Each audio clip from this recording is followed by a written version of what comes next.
Hi, guys. Hi. Welcome back to Shut the Smut Up.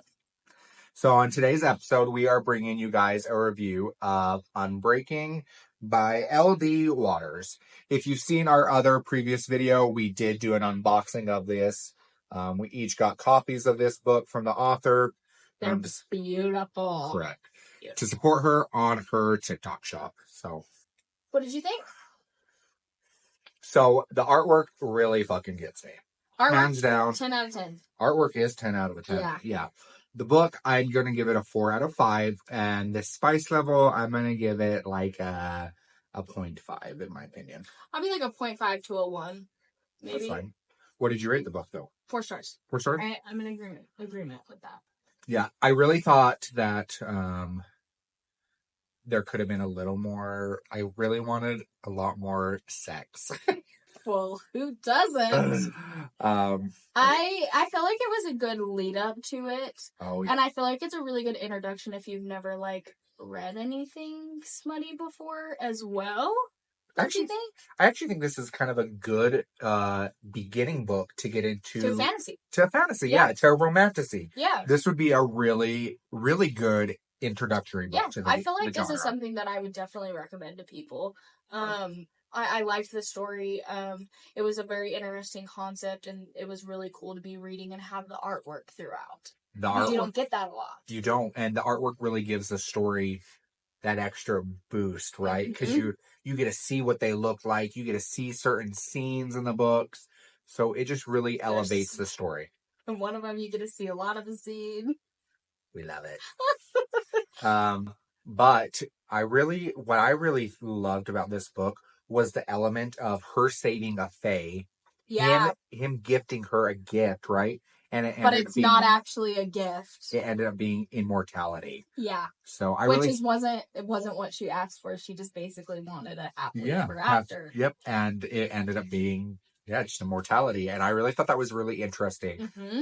So the storyline gets to how the story begins is, like I said, a girl saves a fae. She grants the fae grants the girl a wish, and hers was happily ever after in a sense, but it was immortality, which leads us up to being introduced to our main female character, Zerelia. I hope that's how you say her name, because that's how I've been saying it. I feel like I say that out loud, but as I'm reading, I just kind of skirted through. I think I kept saying Zerilla instead of saying Zerelia. It probably. I mean, it's okay. Yeah, I mean, it's however the reader wants to read it, and that's fine. But it's a very unique name. And then it is. She's married. Okay? Correct. Because she's the queen and the king is.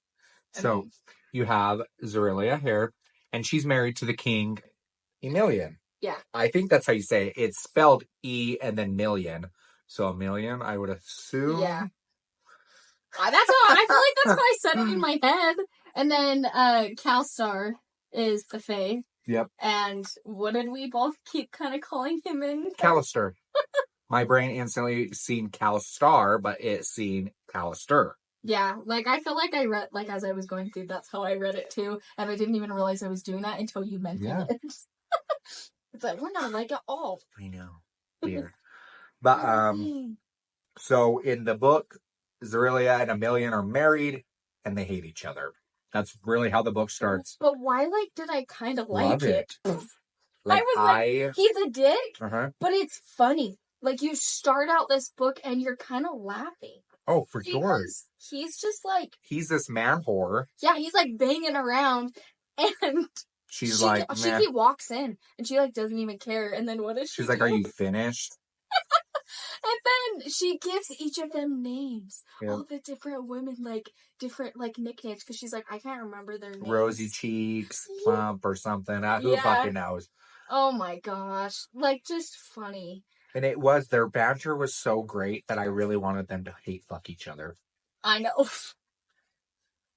is I feel like we've been reading so many books that are kind of like that. But I was like, I think that's why I like that they hate each other. Yeah. So, leading up, she meets another fae named... I think we said Erithia, or Eri. Yeah. For sure. I don't know. Like Carly said, my brain just kind of skipped it. Yeah, it's you read it, but you don't, as you're so invested in, what's happening. But honestly, I didn't really, how she's introduced, I didn't even care what her name was because it was funny. It was. It was so funny. So, like, Zerulia walks into her bedroom and the king doesn't have any clothes on. And there's a woman kneeling in front of him and I can't remember what, there's something saying and she, like, in her brain, she's like, oh, I'm gonna give this one a nickname or something. It just was funny. It really was. She's like, well, do you often, like, measure your... I mean, because you obviously think something's happening, but it's not what you think. But she's just measuring for clothes. Yeah, like, it's something like, are you usually in between your client's legs or something like that? I don't know, something funny. Whatever just it is. Snarky and just comical. And she is, like, they're very snarky with each other. Oh, well, you can tell they're friends, right? Like, how they, like, bicker. Yeah. So it's like, that's how they start their friendship. Yeah.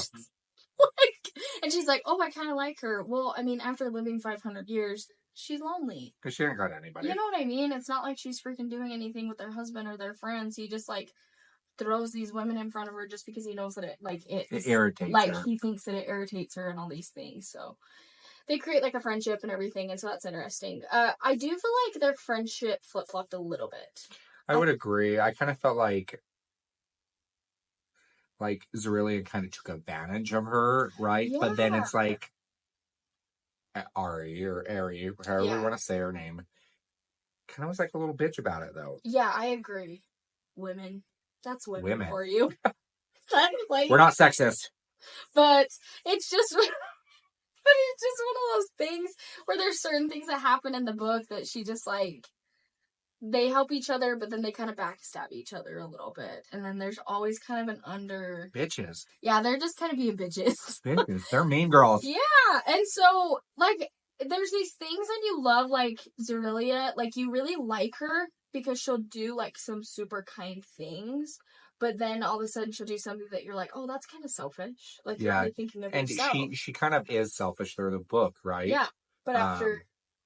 You had said this earlier, like, after 500 years. You would be. Yeah. You would, I mean, how could you not? Especially being by yourself for 500 years, having everything given to you because you are the queen, like... Yeah, so I feel like if you, like, can deep dive into her character, there's a lot. You would have, yeah, you would. Like, there's a lot underlying. I can say right now, I honestly would love, like, a novella of the 500 years. I know! I would like that as well. That would be super cool. That would and I feel like I would like Emilian's point of view. I know. Because you don't get his point of view and you don't understand why he's doing the things that he's doing. And I just wish we would have. Yeah, I agree. So fast forward, she's the queen, he's the king. She ends up, like, every 500 years, there's this whole thing that happens. A celestial event. Yeah, like, whatever happens that, like, how did they say it? Like, the veil was, like... Yeah, the veil... to travel to different worlds. Yeah, the veil between the worlds are... So, she meets this other fae, and she basically, like, their friendship starts with her basically holding her against her will. And, like, having her, like, make all of these dresses for her and everything. But anyways, so then after they become friends, she finally agrees to help try to trap him. So as they're going through the forest, there's, like, these little, like... Fae traps. Yeah, like, fae traps. Like, these little... Aren't they, like, mushrooms? Yeah, mushroom circles. Or something. And so she tells her, like, she got trapped in one of those, and that's, like, another reason why she couldn't go back, that she wouldn't wish that on her worst enemy. And... So what Zerulia does is they end up calling the fae Calstar, and Zerulia ends up trapping him in a fairy ring and makes him do a bargain with her. And Aries like, Aries like, you told me you would listen to me. You didn't. We're no longer friends. Bye. Yeah, she, like, peaced out. So in pops Calstar. The dreaminess. Yeah. Let me show you the picture. Keep on talking.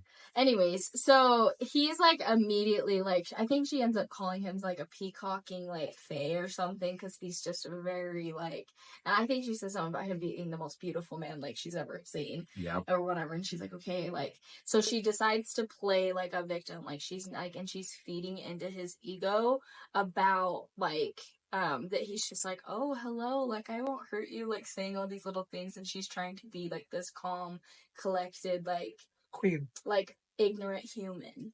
And, so he ends up kind of falling for it. So here's the artwork of CalStar. Wonderful artwork. Yeah, it's amazing. But yeah, so he ends up following it for it, gets in the fairy ring, makes a bargain with her that he will help her break the immortality that she and Amelia Yes. have. Not really willingly. Oh no, not willingly at all. He's freaking pissed.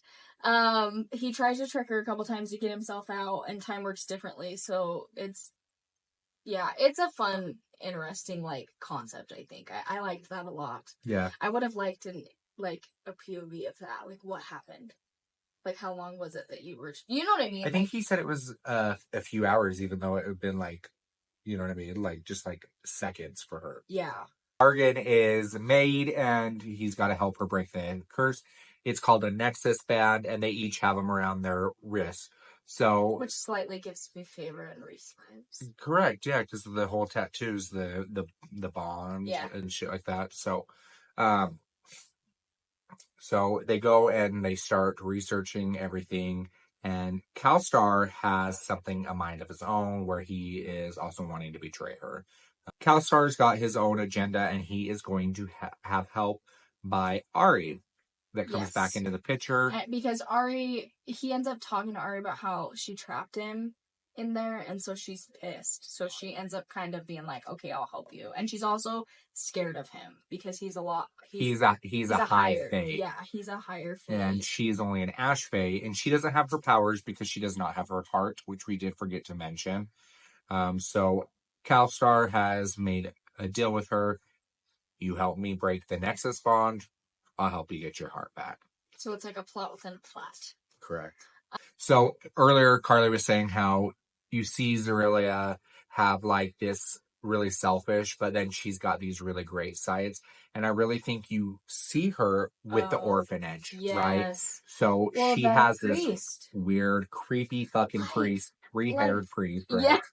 All I could think was like 3 hair comb over it, like, and greasy, like nasty, like Rasputin. Yes. Rasputin. Yeah, like just but chunky Rasputin. I know, in his robes and stuff. Anyways, all he cares about is money. He uses the queen little to get and it's like you end up finding out like he does some terrible shit. But she there's like a little orphan that's just like covered in soot, and her house burned down, and she was just like, well, have we not donated enough money to this orphanage, like to you guys to do this orphanage and do all these things? And the food, and the priest was like, we ran out of money. Yeah, and so it's just like, and then you have like some different interactions with like the kids throughout the book where you're just like, oh, like, I want to see this side of her. I want to see, like, I like that she's snarky, but it was like, I love that she was like, this is heartfelt, right? So she has a soft spot for the children of her village that she really cares for. And that gets used against her multiple times throughout the book. And as you see, like, CalStar and her, like, relationship grow, there's such sexual tension that throughout the book, you're really like the forced proximity is you're like, there. when is he gonna dick her? Dick her down. I wanted it. Yeah. You can't tell me you didn't want it. Oh, of course I wanted it. There's like a part because he can make himself invisible, and because he can cast like glamours and stuff, and there's a part where like, because the king obviously like barges in and does whatever he wants. So after like being like way dirty and stuff, coming back like after she captures him and he's in their room, like there's a time when he's like, well, I'm gonna get a bath, right? Oh yeah. And literally like strips down. He's like in the freaking bath. And then Amelia shows up and she gets pulled into the bathtub. Yeah. And it's like, are you bathing with your clothes on? Yeah. But in all reality, there's a naked fae next to her. Yes. And we can just imagine. Or like the time, like fast forward as they're trying, like there's filler stuff where they're like trying to figure some different things out. There's some they do a lot of research trying to figure out different things. But like the tension's building with their relationship, and you like love those like that romantic filler type stuff. I'm like, ooh, it's so good. So hold on. So CalStar tells Zerillia that to break the curse, you have to make Amelia fall in love with you. Yes. And so she is like, okay, I'm going to seduce him. I'm going to woo him. Even though she's like, this sucks and I don't want to and I hate this idea. When she's having like these like improper thoughts about CalStar, right? So improper. When her and Emilian are going to get busy. Wait. You skipped one of the good parts. Which part? There's a part where he's like, he barges into her room again, and he'd been sleeping in the bed, remember? And he'd been, like, sleeping in the bed, and he's like, is there a man in here with you? And then all of a sudden, he, like, CalStar decides to, like, make himself known, and isn't he, like, butt-ass naked? Oh, yeah, butt-ass He's, like, butt-ass naked, and he, like, comes in, and he's like, hey, and Amelia. He was like, what's going on here? And I, like, loved it. Well, yeah, because it's really is like, you have people. Yeah. I can have people. Yeah, but she was, like, shocked that he would do that, but he didn't like the way that, like, he doesn't like Emilian. He says, what does he call him? He calls him something terrible. I don't know. Like, I don't know, just something, like, demeaning, like, he has a nickname for him, and so he was just, like, he'd had enough of the way he was talking to... Australia. Yeah, and so he just, like, shows up, puts his arm around her, and just, like... That was a good one. Okay, finish. Now you can go on to what you were saying. So, Emilian and Julia are about to get down and dirty, you know what I mean? Their clothes are coming off. Something happened, I can't remember, but she was pissed and she's like, he doesn't have feelings for me or something, right? Wasn't she feeling some certain way that he was just like, he would have done something by now, so then she's like... So it happens, and I'm jumping ahead. Okay. Because she gets kidnapped. Oh, yeah. She gets kidnapped, and I forgot. She gets kidnapped under the mountain and by these fire folk. God, my memory is really shit. We had this a minute ago. It's taken us a minute to make a video, so in our defense, we're doing okay. But that was a really good part of the book. But I actually liked that. Because she's trying to go save the orphans because they got the orphanage burned down. All the kids are missing. There's it's like a ransom note. Yeah, it's like a fire rebellion. Well, Emilian won't go get them. They're like, it's a trap, like all this stuff. So she just takes off in her freaking nightgown on a horse. And Callister doesn't want to help her. And her horse gets shot. With the arrow. I was so sad. I don't like when animals die. That is correct. Her horse. That was sad. Okay, sorry. Go ahead. But CalStar doesn't want to help either. So CalStar has made himself invisible and is flying above her while she goes to rescue these kids. Her horse does get shot, which then she gets kidnapped and gets taken into a mountain. And CalStar is like really angry at this point because he's like, why am I not down there helping her? Yeah. You know what I mean? But then she gets taken. He tries to enter into the mountain and figures out that it is warded against any kind of fae. So he just like panics, and then you don't have his point of view for a while. Correct. You have her just like under. So she is under the mountain, and she is being like kind of tortured a little bit. Tortured in a sense because they don't think that she is the goddess chosen. Yeah. Like there's a part where they freaking burn her hand. Yeah, they're all burned. They stick her hand in the fire to see how she. I pulled that up really quick. Do you really? Yeah. Like, it's insane because it's like, you have all of these people that their house is burned down and they're saying that, like, the king and queen, like, they don't care and that you should have known what was going on. But they didn't know because it was the priest being dirty and making all the people give money and burning down houses. Yeah. And it was just like a wild thing. So everybody down there that like captures her, there's like half of them that are like, there's like half of them that obviously are just going along with it. And then there's like another gal that they're all burned and they're just like wanting revenge. And so it's like, yeah. So, but she healed. Remember, she healed, and she didn't understand, like, she didn't burn as bad. Worse. Yeah. And then Emilian shows up because CalStar disguised himself as her human lover and was like, Zerelia got kidnapped. This is where they were.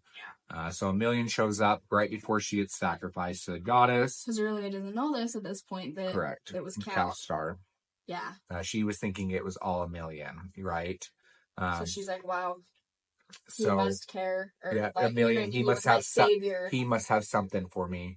So it leads up to where they're going to have sex. And Zerelia is like, but I really want Calstar, but he was not there for me.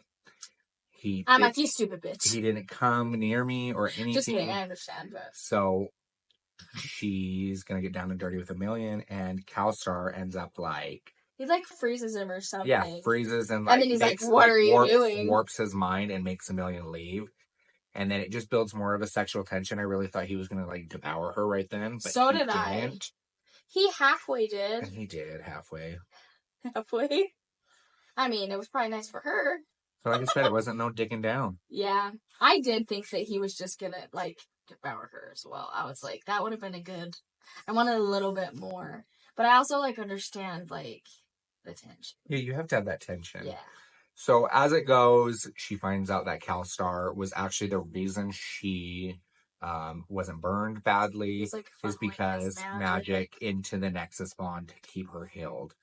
And that he couldn't get into there because of the wards. So she apologizes. She actually does the right thing and apologizes to him, which is really nice. And I think that's where she really was like, I actually care for him. Yeah. And you're kind of like finally, like it kind of took her like being out of the mountain. I feel like for her to kind of get her head out of her butt and kind of realize that maybe she should have paid more attention. It's like, yeah, you're 500 years old, but like, more than 500 years, yes, technically, but she starts to because then she's like, well, I'm going to take care of my people now. Me and Emilian, we're going to start taking care of our people. The priest dude gone. Yeah, like you're no. And he plays a little bit. He's always there, like in the background, and you're just like, ew. But he's like he's a good villain. He was. Yeah. He was a decent one. But then, what do the villains always do? They show up and ruin everything. Yes. So, but we do find out that Emilian actually hates Zerelia. Yes. And this was kind of like. I felt like it was coming. She didn't know. Like she was blindsided. She didn't know that he actually just like hated her, despised her. Yeah. Which I felt like there were certain things that, like, his actions made sense, even though it was terrible. Yeah. But she like basically... Oh, sorry. Saying nothing speaks louder than words or, like, your actions. Yeah. Right, well, we find out that, like, with her wish or whatever, she basically, like, took away his happily ever after and trapped him because there was somebody else that he loved. Correct. Which is kind of sad. It is sad. It really is. And like, but she didn't know, right? Right. Because they were engaged. She was young. Was the prince. He was going to break it off. Yeah, he was going to break it off. He was the prince. She was the princess. So, I mean. Was there part of that said that she knew, she knew he was going to break it off? She, didn't she say that she, felt like something like he was going to? Most, and then I think so. That? Yeah. But he was young. Yeah, she was only 20-something years old in the show. But, find that out, and then that's really when she tells Calstar her feelings, and then that's when we get into the spice. That's where we get into our yumminess, and it doesn't last very long, unfortunately. I know. That's okay. If you waited that long, it probably wouldn't either. Well, it's a bad way of ending. It didn't last long. He gets arrows shot through his body. Oh, yeah. That's right. God, Carly. Well, that was good, okay? I forgot about that. I'm thinking, I was like, did we jump? And I was like, no, we're right. Okay, we're on so he gets shot by a bunch of arrows by the creepy-ass fucking priest. Of course. Little fat Rasputin. Literally. And he ends up getting captured. He tells Aurelia to run. And the priest guy is like, now I can get a wish, right? You're going to give me whatever I want. We want to go back to your Fey realm. Which enters another bad guy that the guy was working for who actually has the heart of Ari. Yeah. Side note, this is when they were doing the nasty. Yeah. So, Zerelia comes up with a plan and she's like, I'm going to save him. And, it's starting to get the shit beat out of her, and Emilian is captured as well. So it really twerks with Calstar. I was going to say Callister. It's fine. Calstar's mind, which leads him into turning into this really crow beast looking thing, and he just like devours everybody. I showed the wrong one. Oh shit! We're gonna show you a little spicy scene. Way to go, Carly. My bad. It's so good. Okay, sorry. I was like, it's worth showing. I was like, it's worth fighting. It showed Kalsar turns into like this beast with like a bunch of feathers everywhere, and he is just massacring everybody that wants to hurt her, right? And I actually think this artwork is one of my favorites, like hands down, one of my favorites. Is it this one? Yeah, it's this one, where she actually gets him to come back and be himself. And Carly's gonna show you the artwork. You can see like the feathers on his hands and just like his wings. It was a beautiful moment. Well, as it keeps on going, Zarela comes up with a plan with Kalsar, and she's like, I know what I need to do. Yeah. I need to go back. And so she releases the bond on him. But before that, remember what he does, gives her? Oh, hold on. Yeah, hold on. Okay, sorry. Yeah, because this is in that moment. Okay. Go ahead. So she's like, I know what I need to do. She's like, I free you of our bond or like our deal. I need to go back to the night that I found you, and I need to fix it. I need to make things right. Well, and we also find things like during that really soft, tender moment before things obviously get ruined, that he like left the night that she found him originally and saved him. He was trying to find family. That's right. Yeah, and that he had left. Remember, he had left his friends behind, and so he was like, it was a chance also for him to go back and make things right as well. You're right. Which was like a big moment because she's finally choosing other people over herself. So he's like, I know what I need to do. I can get back in time going through these fairy rings. And he's like, well, I can't let you go. I need you. And he's like, at this point, well, I'm supposed to just let you go now. Yeah, he's like, you're mine. Like, I don't want to. Oh yeah, I think there's a part during when they're doing stuff when he like growls and says like mine. And then I'm like, well, why do I love that? I love it when a man calls mine. Oh my god! But not in real life. Yeah, in books it makes us feral. So me in real life, I'd be like, what the fuck? He gives her a ring that he's like, take this ring. Just take it.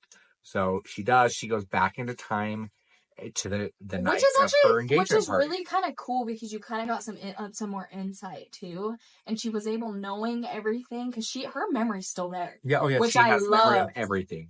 But then she's more aware of her surroundings. Correct. So she goes straight up to Emilian and was like, "I know you want to end it.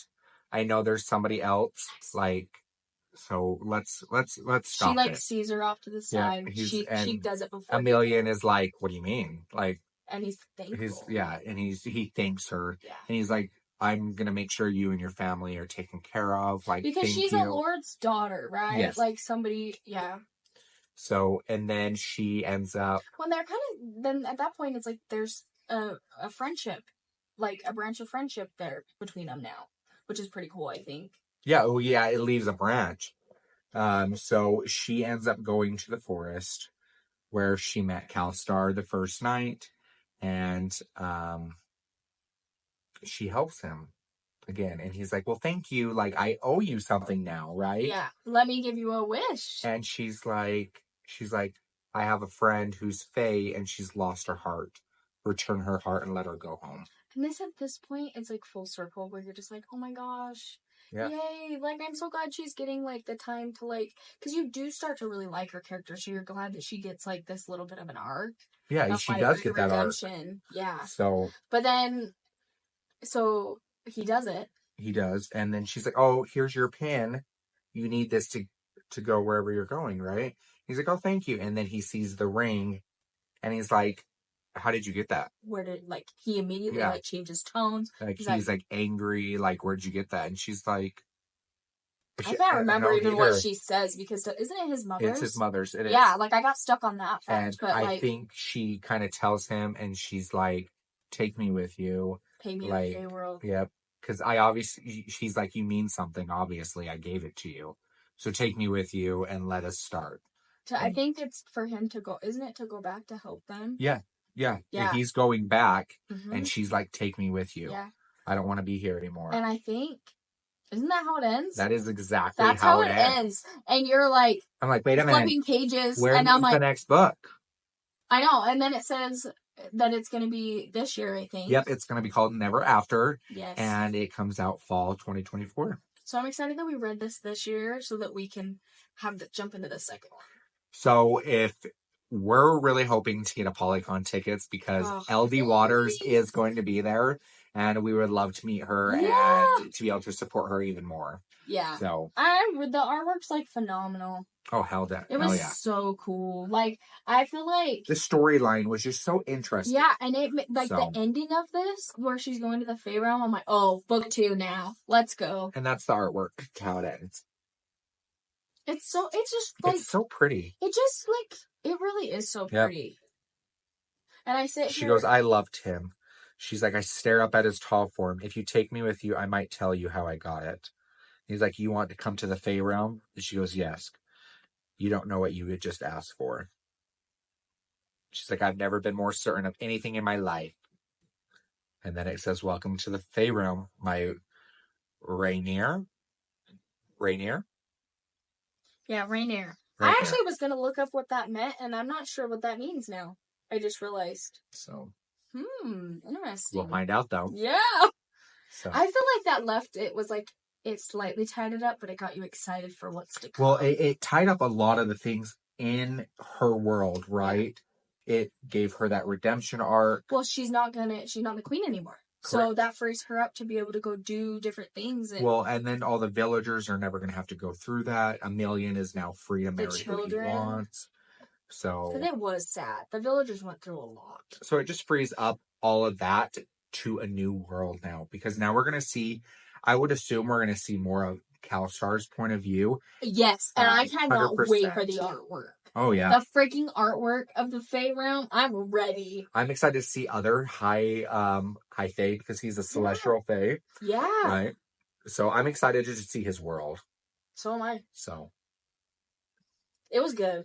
I liked it. I feel like as we started talking about it over again, I was like, "Ooh, it was." You're like, good. Oh my god, I remember. Yeah. I remember. Yeah, I'm terrible. If I don't write notes, you're not though. I am. Dallas will be like, well, no, remember this, and I'm like, oh yeah. I'm like, I feel like I just enjoy what I'm reading at the time, and I'll obsess over it, and then it's like, but then I'll start like a new story, and so it's like I forget. So I actually love to reread things, and I think this honestly, I would reread this. Oh, for sure. Check out Unbreaking by LD Waters. It is on Kindle Unlimited. You can also follow her on TikTok. Check out her TikTok shop to get these beautiful books. Yeah. The artwork is on the Kindle edition. It's just in black and white. So. Oh, we forgot. Do you want to know another really cute thing? Sure. That we didn't even think about? What? Are you ready? So, first off, the headers look like this. They're really pretty. And there's also these fun... So, Kalstar loves strawberries.